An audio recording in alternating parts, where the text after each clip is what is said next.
Bum, ba-bum, bum-bum, bum-bum, bum-bum, bum-bum.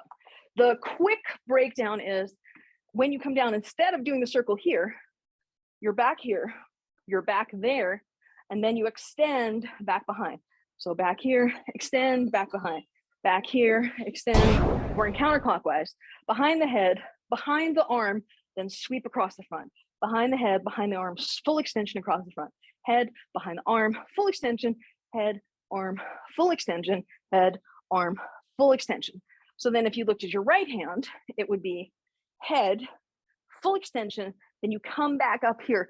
That's the part that's awkward. You have to cross the bottom and go behind your arm, then behind your head. Full extension, behind the arm, behind your head.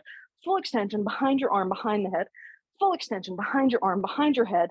So now from your extension, right here, the right hand goes behind the arm and the left one comes straight from behind the head to behind the arm to hold. You may need to first do this, where you start with your in front of the body lockout, flip it behind, and practice holding these so that you can do that and form a straight line behind here before you start trying to do that.